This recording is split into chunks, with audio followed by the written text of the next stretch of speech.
What's up, dudes and dudettes to the internet? My name's Scythe, and we are back again for another Trove Patch nodes. How y'all doing today, folks? Hope you're doing fantastically wonderful. Hope this video makes your day even better. Oh my goodness gracious.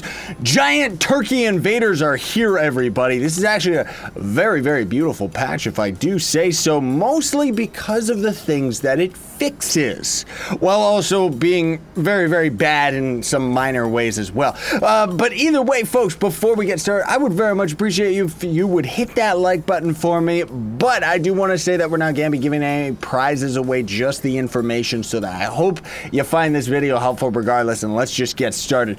Turkeytopia, that's what this event is. So there is a special series of objectives granting 5 gem booster boxes, an empowered gem box, 2 battle boxes, 5 regeminators, a 9th life, and 25 dragonite. But act quick, these are only around for 2 weeks, meaning that this event is going to be around for 2 weeks. Now, the events that you're going to end up doing are going to show up in the top right. They're going to be the same as any quest event or anything like that. And you're going to have to mine 100 infinium. So hopefully you did that yesterday while there was the ore day going on, because of course I'm recording this yesterday. Then the next event is kill 500 enemies. For that one, you can do a couple different things. You can either go to a kill 30 enemy dungeon, get it to 27 enemies, run away, let the dungeon despawn, and then run back. Or you can just go to Shadow Towers.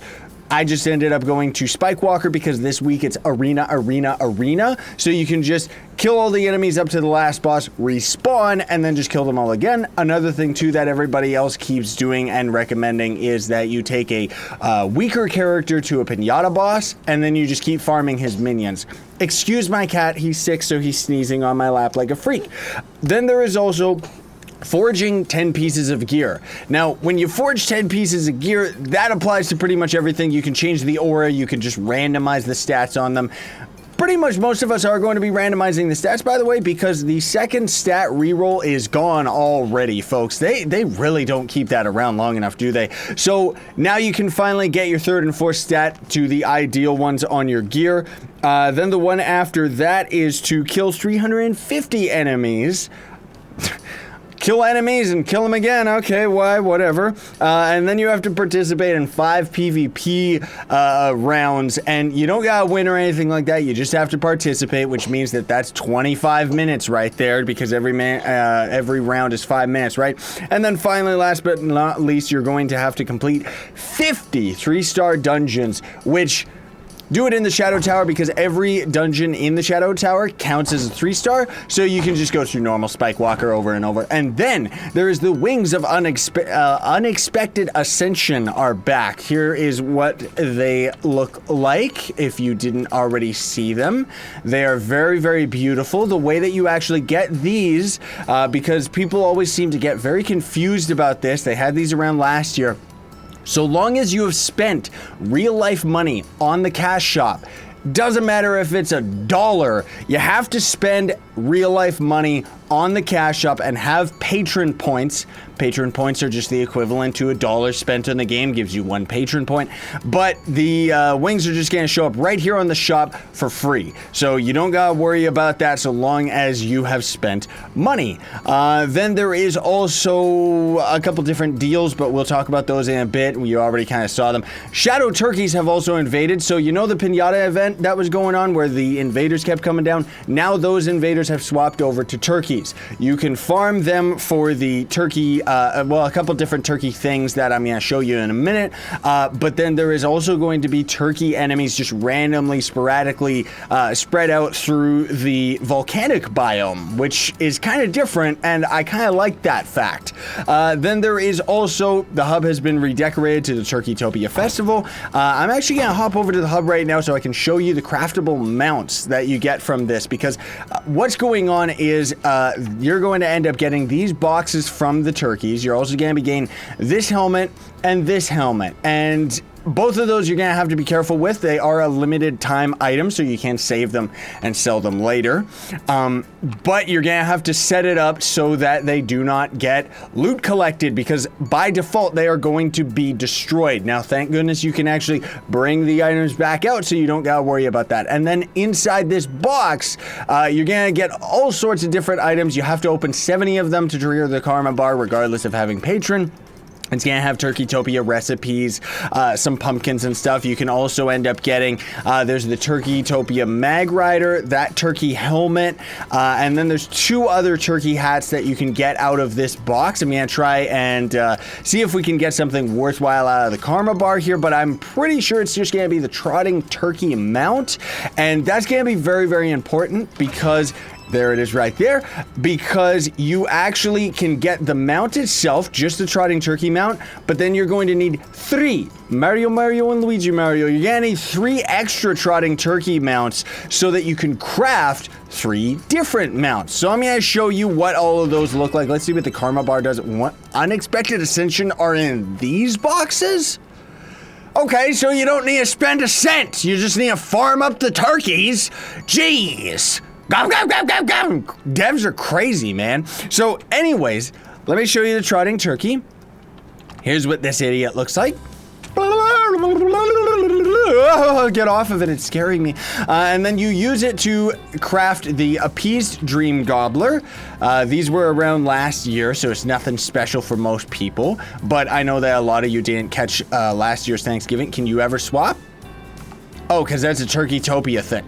Okay, so it's just some dark version. He's like a RoboCop turkey. I'm a robot 00101. Get off of me, you freak.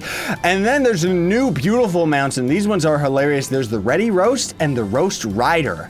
So these are actually hilariously dank and really, really bad. So here's the Ready Roast. It's just food. It looks delicious. I want to eat it. I like how its wings actually flap when you're riding it too. And then, roast. This is one of the most funniest mounts in the game. Look at it. Just look at it. Like, seriously, it's the stupidest mount in the entire game. Your wing, or your feet even clip through it. It's so bad. I love it. Like, look at him. It's the elegant turkey. The turkey in its natural habitat. Yeah, with a ninja on top of its back.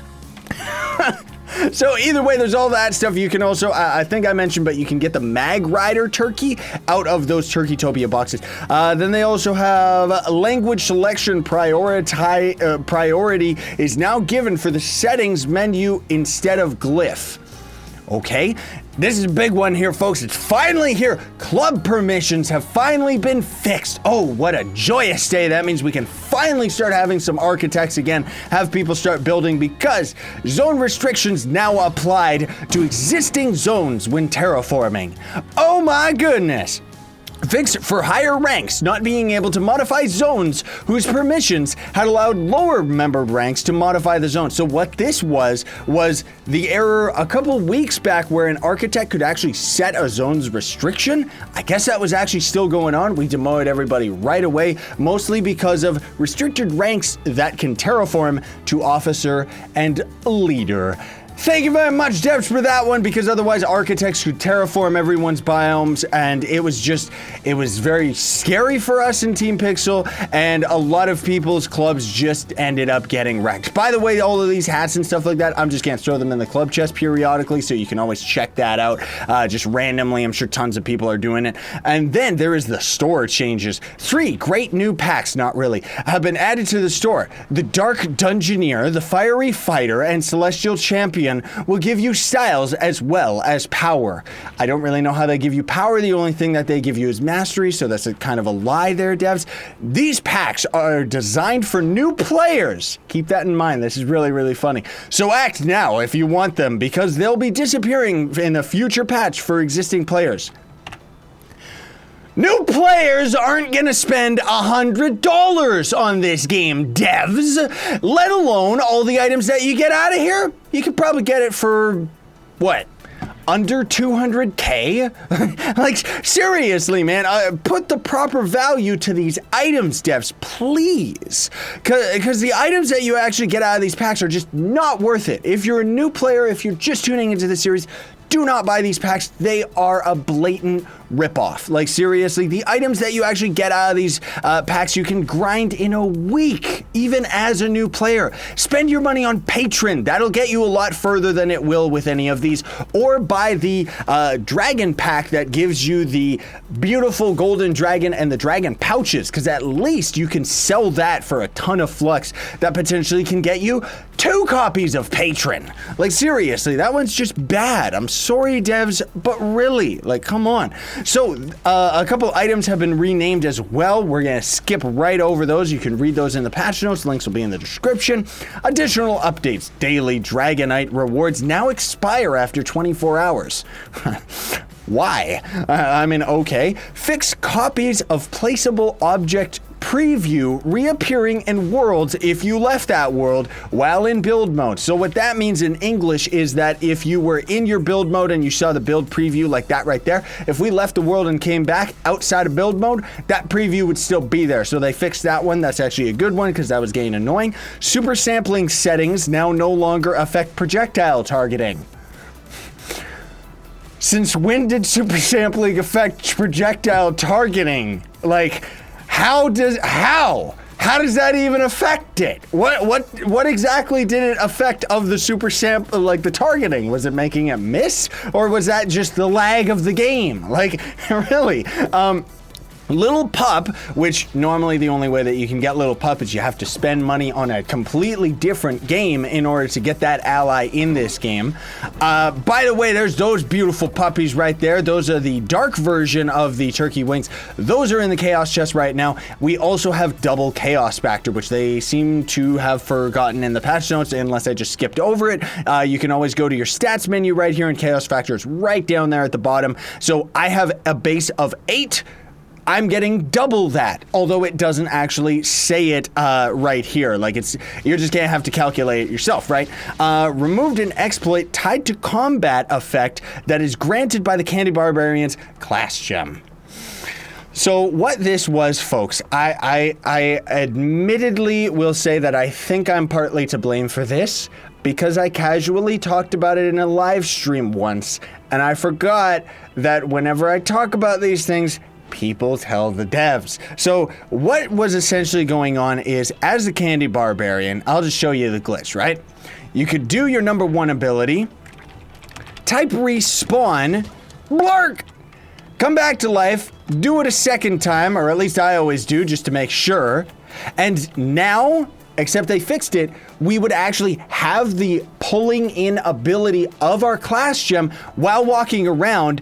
Not only that, you could actually swap to any class in the game and still pull enemies. This single-handedly made the Candy Barbarian absolutely crucial. Well, not necessarily crucial there, but he was fantastic for Ultra Towers. Now, this is not really going to affect that many people in the earlier part of the game, but honestly speaking, for Ultra Towers, it makes the Candy Barbarian a lot less useful, and for end game fighting and stuff like that, completely useless. It's unfortunate, an unfortunate side effect of fixing an exploit or a bug. Yeah, sure, but they could come up with a better solution, just because with the way that Trove works in general, I mean, once you get to the end game, you're pretty much just trying to keep, like, that's the only way that you can keep the enemies on you, because there's no actual AI and aggro in this game. It's, anyways, whatever. It's disappointing, but I understand why they fixed it, so whatever. The Mastery Contest now gives 300, this already happened last week, but I think it did anyways. Or no, maybe I just saw it early. Never mind. Shh. So the Mastery Contest now gives 300 pinatas to each of the top 10 players instead of 999 just to one player.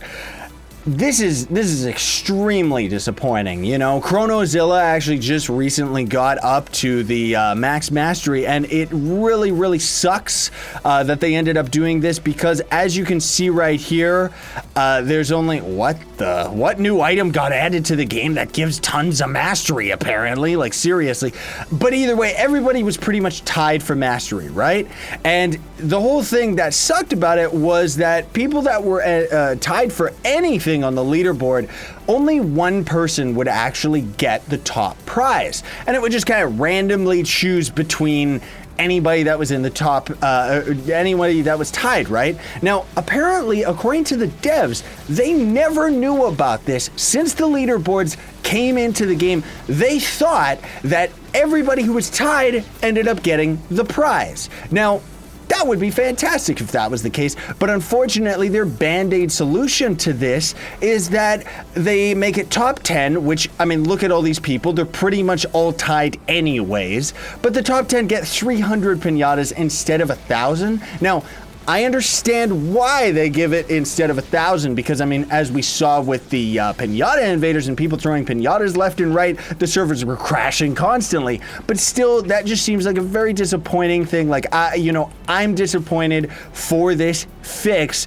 because Chrono just got top mastery, and now suddenly 300 pinatas a week, you know, that's a little bit disappointing, especially because of all the hard work that she ended up putting into it, and all the other people that are at the top 10. Like, seriously, it's at least 500, or just top 5 gets like 600 or something better than only 300. But whatever, it's the choice of the devs. Who cares? Snare VFX from the Neon Ninja has been removed, so we can finally backflip and just be a beautiful shadow character again. And yeah, also the last thing but not least that they really should have mentioned in the patch notes, I think it would give people a lot more incentive. You know those free wings where you spend money and you can get the wings? It comes with a class gem. Or not a class gem, rip me. A class coin. Yeah, it's not a tradable one, but at least you get a free class. It doesn't mention that. Maybe it's a bug, I don't know, but it's a very nice perk for a lot of new players. Thanks for watching though, folks. Hope you enjoyed today's video. I gotta get this ready to roll, and yeah, hopefully you found this video helpful in any way, shape, or form. I would very much appreciate if you would like, share, favorite, and subscribe for more daily content. Sayonara, and stay epic, everybody.